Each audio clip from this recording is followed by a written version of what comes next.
Welcome to the second SmartQA musings on habits. In this session, all I have is some interesting thoughts on practices and habits and how they affect or what they mean to what we do in software engineering, especially QA. So let's start with a quick story here. What does it really take to cycle well? I'm sure all of us must have started cycling some time ago, any two-wheeler for that matter, and we know how hard it is to get balance and how hard is it to get on the road. So what does it take? I'm sure we've been taught techniques of how to mount the cycle, how to ride the cycle. There's a bunch of techniques. So is it just about techniques? Is it about diligent practice? And I'm sure you'll agree with me that it probably takes a lot more diligent practice, which is more often a lot of falls, to help us get to ride a bike, to get the balance first, and then be able to get a sense of road, and then be able to continue to be comfortable on the two wheels. So it is not just about knowing the techniques, but it's probably a fair bit of diligent practice. Many years ago, I read an interesting book. The title of the book is called The Book of Secrets, written by Osho. And this book is really about something to do with the process of discovering oneself. So you might call it as meditations, if you will. This book really is about 112 techniques to self-realization. And each of these techniques was written as a two-liner sutra in Sanskrit. That's what it was. And Rajneesh or Osho, all he did was to talk about this. And I think he talked about it for 6 months, and the transcription of that became this book. So these are basically 112 techniques to helping you realize yourself. But what he said in the beginning of the book was very interesting. He said that it's not about knowing these techniques, because it's a 1,000+ page book. It's a long conversation that he had. And he made it very obvious and very clear in the first few pages that key is find the one and practice, so that find the one that suits you and practice. And he said, knowing, learning is of no use. Right? So he said, look, it's not about knowing, it's not about learning, it's really about intense practice. So all he said was there are 112 techniques to meditation. Probably one might work for you. Find that one. And he made a very clear distinction. He said that there is jnana or knowledge, the learning, and tantra, which is the experience, which is more often the doing. And he said that this book is about tantra. So basically it is about practice. So the original version of this book, so to speak, which is supposed to be written by Lord Shiva himself, is called Vijnana Bhairava Tantra, or basically the stuff that comes from Lord Shiva himself. So what's the takeaway? The takeaway really is it is all about practice. So the context I'm trying to set really is practice is what really matters to a lot of things. And what I want to do is to kind of take and think about it in the context of what we do as software engineering folks, more often in the QA. It doesn't matter, because all these are applicable to the entire gamut of work, be it in software engineering or otherwise. But let's focus on the QA aspect. So given that practice is probably important or interesting to look at, let's now take a look and see what does high performance dependent on. So all of us want to deliver great work. All the organizations, all the managers want to deliver high performance. And the question there is, what does it take? And most often than not, the quick answer would normally be, hey, it's a good process. You need a mature process. Fair enough. Absolutely agree with you. And somebody will chip in and say, no, it's also about good techniques. Techniques to analyze, design, report, measure, do whatever in the entire spectrum of, let's say, quality assurance. And then I'm sure that somebody else will chip in and say, look, it's also brilliant practice. So what's the meaning? It's about how one individually does things. Whereas organization seems to give you a perspective. It's about what the organization tells us to do. And techniques are stuff what is given by, in some sense, by the community, by the industry, that we learn, we are taught, we know. So there are three things that come into play. One is in the context of organization. The other is in terms from something from the community, so to speak. And the last one is really about absolutely individual practice, right? So I'm just going to pause here for a second and probably put up a quick poll for you and ask, what do you think? And the question that I have for you is, as a poll, which you can vote, is, according to you, high performance is dependent on what? And you can choose one of them, two of them, all three of them if you like. And the answers, I think the choices that I think I have put down is, is it dependent on organization process or techniques or tools or whatsoever? Just to get an interaction, because I don't unfortunately see you and I'm just kind of talking from this side. So just to break the monotony, just curious to know what people think. So I'll just maybe pause for about a couple of seconds and then we'll continue. So it is three things that are important. So if you might think of it as multiple circles, one circle being the center of the individuals, next is in a way community, and on the outer being the company, or the reverse for that matter. And that's where we are, right?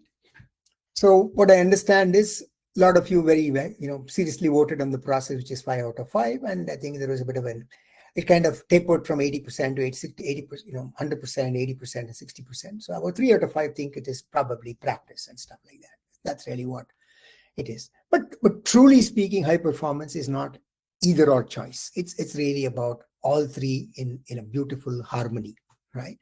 And when I say techniques, it is techniques along with the implementation and practice in terms of either individual or in terms of technology and tools, right? So given the fact that ultimately when we summarize, it's in high performance. And let's take a sporting analogy, because I'm sure we can easily relate in a sport, or whatever be the sport of your choice. I mean, it could be cricket or badminton or football, or an individual sport like running or cycling, like what we started off, any sport, swimming, for example. Any of these sports, if you want to do something interesting, something meaningful, we end up learning some techniques. You don't just jump into water and say, I'm swimming, right? I mean, you need to understand techniques of floating and techniques of breathing and techniques of being light and so many other techniques of moving. And then so I'm sure all of us can read a book, listen to a talk, and understand techniques cerebrally, much like what the driving school would do and say, hey, okay, come and sit and teach you the rules and how do you drive. But then what we know also, and that's probably more important, is practice. So techniques matter, but practice matters more. And that we truly understand in any form of sport that we might play. It doesn't mean that we have to play professionally. It's just even an amateur sport. I'm sure you agree with the fact that practice really matters more. And therefore, it's really about practice and practice and practice if one has to become good. And we are talking about individual goodness here, right? And what does practice do? It builds muscle memory. In the case of physical sports, it's physical muscle, right? If it's a non-physical sport, like a cerebral stuff, like what we are doing as probably engineers most of the time, especially in software, it's kind of the muscles in the brain, so to speak. Right? The first practice in a way, it looks like muscle memory. Second is it demands consistency. So most often in sports, it's not about just doing one day and then letting go. I think in any measure of high performance demands enormous consistency. So you consistently do it day after day, week after week, and so on, such that it becomes a habit. And so when we do an activity repeatedly, I'm sure you appreciate and understand, and it's not a big thing. It just becomes a habit. What does a habit mean? It is an unconscious habit, unconscious competence. I'm sure you might have seen a picture, which is the x-axis and y-axis, where it has incompetent and competent on one axis, the left being incompetent and then you put a y-axis and you say conscious and unconscious, you get 4 quadrants. I'm sure some of you might have seen the picture of conscious incompetence, unconscious incompetence, if you were to pick those 4 boxes and give them names. So what does it simply mean? It means I don't know how bad I am, is unconscious incompetence. Then I slowly realize, or somebody tells me that you're terrible, and therefore I become conscious of my incompetence. And then therefore I go to the next quadrant where I say, okay, now I'm consciously becoming competent.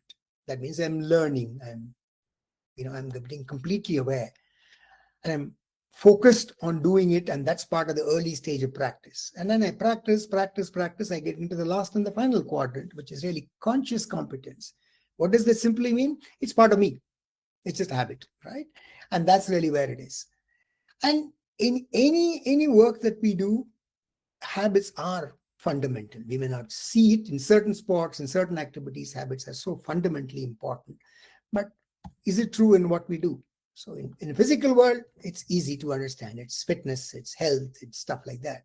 But in the cerebral world, what it really translates to is smartness. So being in the context of QA, I think we've given it a name called SmartQA, but it says, how do I unconsciously do smart work, right? And that's really what SmartQA here is. And that's really the outcome of a combination of all the 3 that we talked about.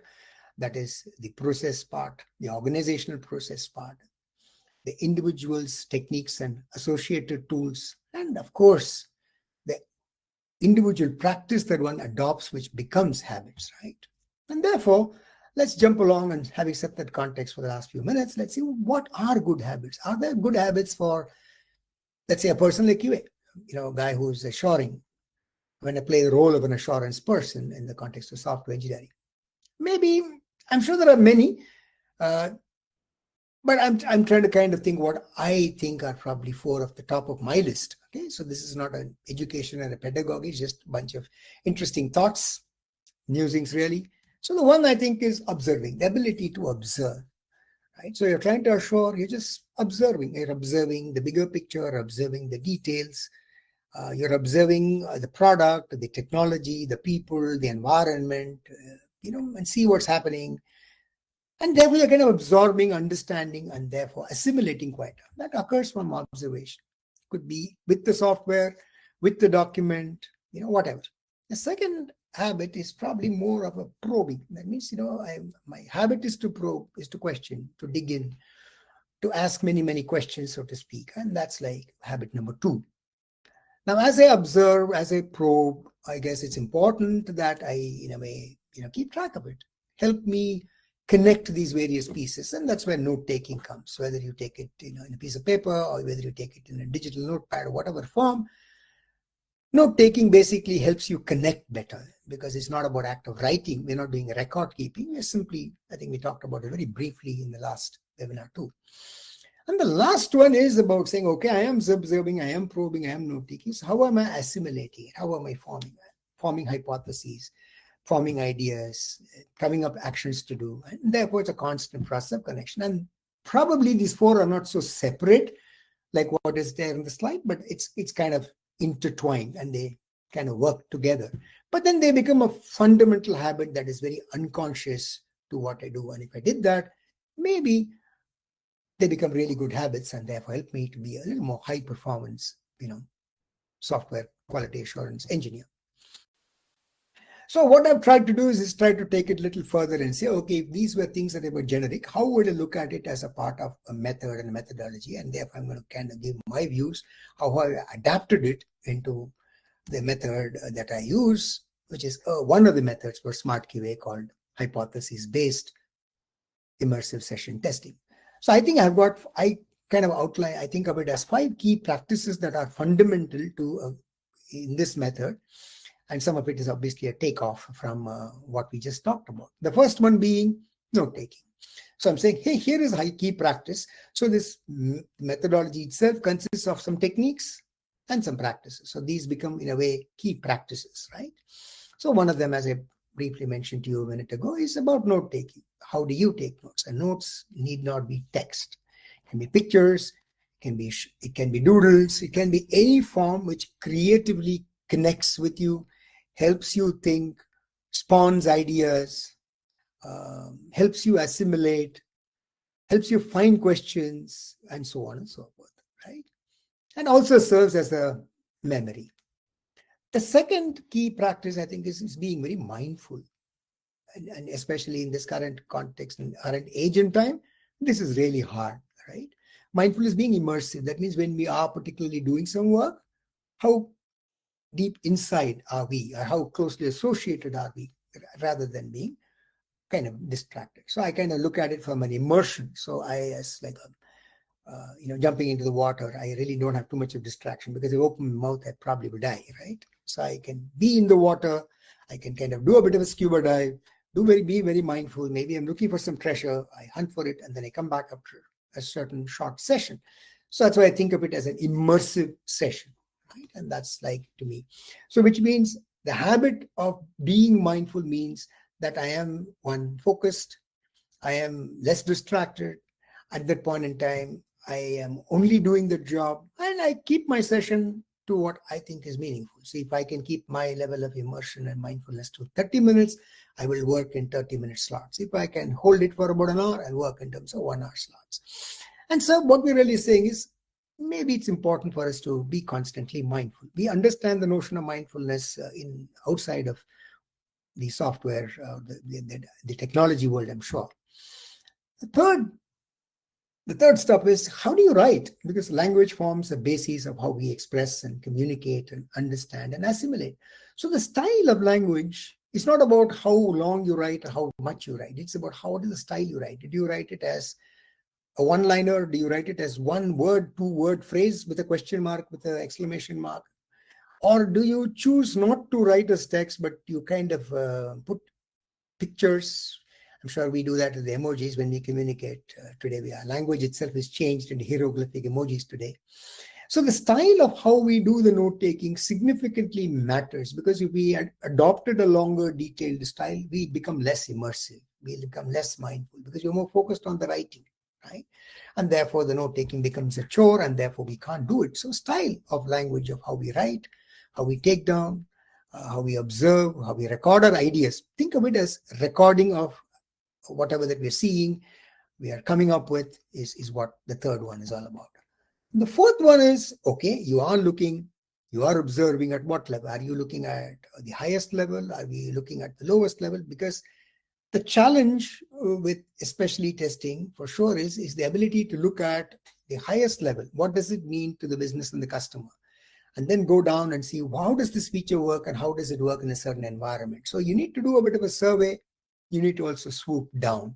So it is like, it's like the bird which is flying up above, sees a fish, and then it swoops down and then catches it, right? And it's pretty amazing to watch that sight, because it's able to catch a fish when it's flying, quite a few tens of feet above the lake. And this process of survey and swooping is not a one-time affair. It's a very iterative affair. So the practice here is, how does your habit work when you want to kind of look at it from the top level, when you want to go down and look at it from the detail, and then go back up and again go down, again go back up, and iterate with your learning, your understanding, and so on. So that's another very important key practice, I think, which is part of this stuff. And finally, of course, is when we are focused, we are only looking at a particular thing. When you're very creative, you're meandering away. So which is good? I guess it's both. So it's again another interesting habit. So as you can see, some of these habits are at two extremities, seemingly extremities. Focus on one side is one extremity, meander is a complete different extremity. And therefore, the interesting thing is to have this balance. And the balance comes when we are immersive. So having said having kind of shared some perspectives on the practices, what does it take? How do I build habits? And it's pretty easy, I suspect. You must understand. It's fundamentally hard because it's doing. It's not knowing. So it's not attending a class. It's not getting a certificate. It is about do. And it takes, therefore, painful amount of repetition, just a lot of practice, right? And maybe you have seen this book, right? Now, before I go along to see this book, I guess I might put it together a small poll for you. So let me see if I can get that poll back to my list of polls. I'm going to ask you a simple question. Hey, do you think whatever that we talked about before we jump into how to build the habits, do you think these are good habits for QA? These 5 things that we talked about. Kind of thinking, note-taking, emotion, and so on. What do you think? It's just a view, that's all. I mean, this is a yes or no question, so to speak, so it's not too many.